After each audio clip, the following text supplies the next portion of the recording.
They are sitting in your change jar right now. Hidden amongst the clutter of forgotten coppers and jangling silver, lies a secret worth potentially hundreds, even thousands of dollars. What if I told you that a seemingly ordinary coin, one that you might have dismissed as simple pocket change, could be the key to an unexpected windfall, a numismatic treasure with a history as rich as the metal it struck from? Forget everything you thought you knew about British currency, because the 1983 £1 coin is no ordinary sovereign.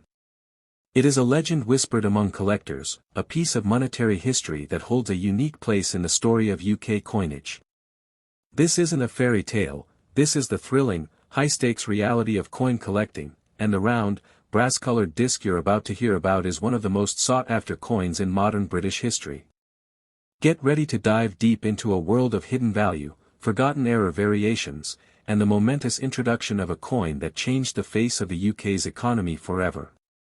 If you have this coin, you need to know its secrets, because a tiny detail on its edge could transform its worth from £1 to a fortune. The history of the 1983 £1 coin is a fascinating tale of practicality, progress, and a bold departure from tradition. Prior to its introduction, the £1 unit of currency in the United Kingdom was handled almost exclusively as a banknote. While charming, these paper notes had a major flaw, a painfully short lifespan. Heavily used in daily commerce, the average £1 note lasted a mere 9 months before becoming too worn to circulate. This constant replacement cycle was a costly and inefficient burden on the Royal Mint and the Exchequer. The solution was a return to a metallic sovereign, a coin designed to last. On April 21, 1983, coincidentally, the Queen's birthday, the new round, nickel-brass £1 coin was officially introduced into circulation. It was a significant moment, marking the first time a base metal £1 coin was issued for general circulation in Britain since the gold sovereign essentially disappeared from daily use during the First World War. The new coin was engineered for durability, a distinctive yellow color to set it apart from the silver-toned copper-nickel coins, and a thickness that gave it a reassuring, substantial feel. The estimated lifespan of the new coin was over 40 years, a stark contrast to its paper predecessor. The coin's design was a majestic start to a new era of currency. The reverse side, the tails side, featured an iconic and powerful image, the royal coat of arms of the United Kingdom. This design was the work of Eric Sewell, the chief engraver at the Royal Mint at the time, who won a competition for the honor. It prominently features the quartered shield containing the historic arms of England, Scotland, and Ireland, flanked by the English Lion of Guard and the Scottish Unicorn, which is tethered by a chain. Beneath this heraldic display is the simple denomination, £1. The shield itself contains mottos from the orders of chivalry, Honi soit qui mal y pense, shame on him who thinks evil of it, and Dieu et mon droit, God and my right. The obverse side, the heads side, bore the second definitive portrait of Her Majesty Queen Elizabeth II, designed by Arnold Machin. 90% silver planchets ** were fed into the coin presses and struck with the new, post-Act 1965 date.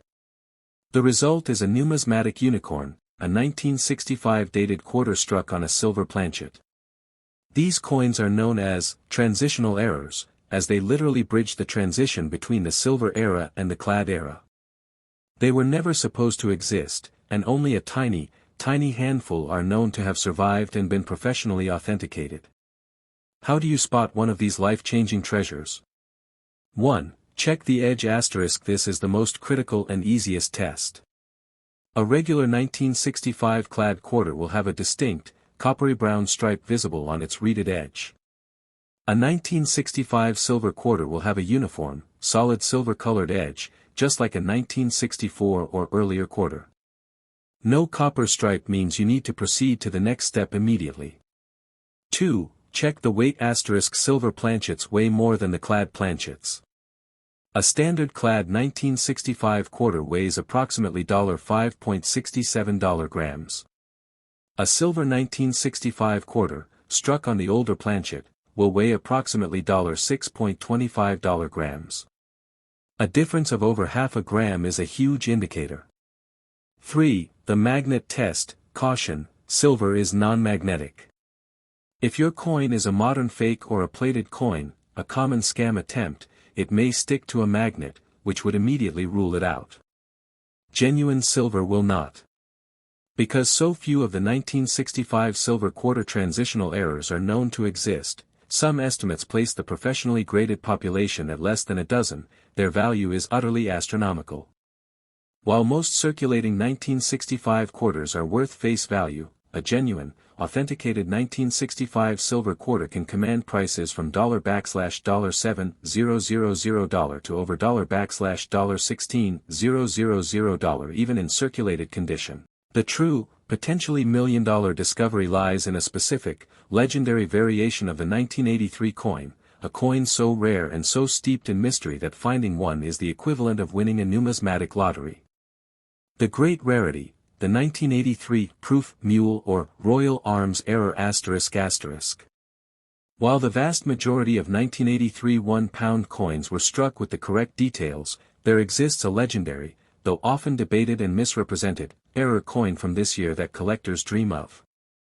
A mule coin is one where the dies from two different coins are accidentally mixed up. In the case of the 1983 1-pound coin, a crucial error occurred in some very early production runs, though this error is most commonly associated with a specific date error that is not the 1983 Royal Arms coin. The more tangible rarity for the 1983 date comes from the silver proof and silver proof Piedfort issues. The standard silver proof coin for 1983 had a limited mintage of 50,000, and the Piedfort version, a coin struck on a thicker blank or flan, typically twice the weight of the standard coin, was even rarer, with a tiny mintage of only 10,000.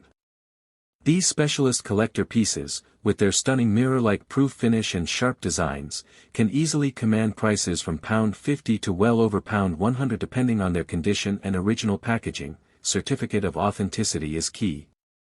They are a significant step up in value, but still not the stratospheric sums you're searching for.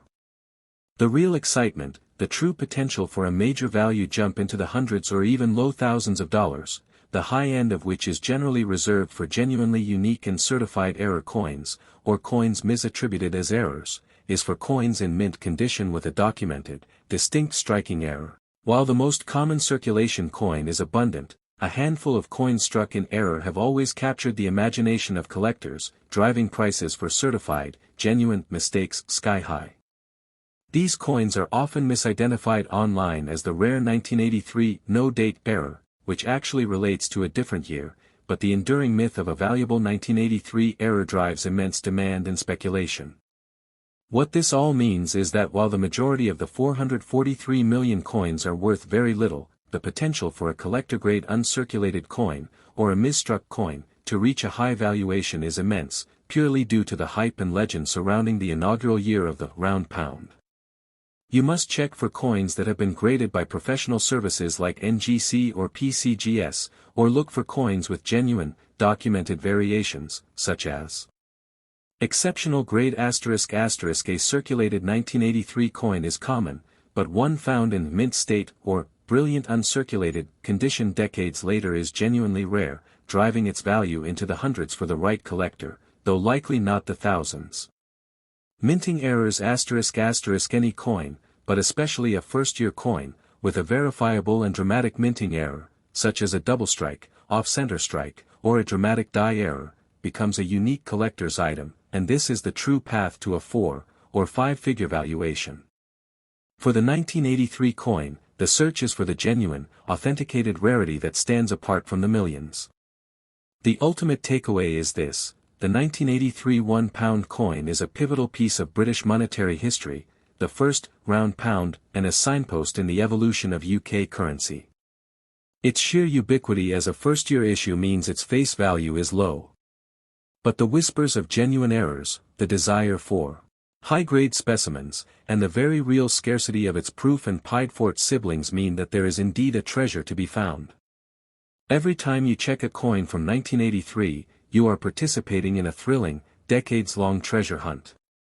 And with the entire series now demonetized, the search is on to find the last, most beautiful, or most dramatically flawed examples before they disappear into private collections forever. The legend of the valuable 1983 1-pound coin isn't just about the metal, it's about the chase, the possibility, and the small, incredible hope that the coin in your hand is the one in a million, the true, unexpected jackpot.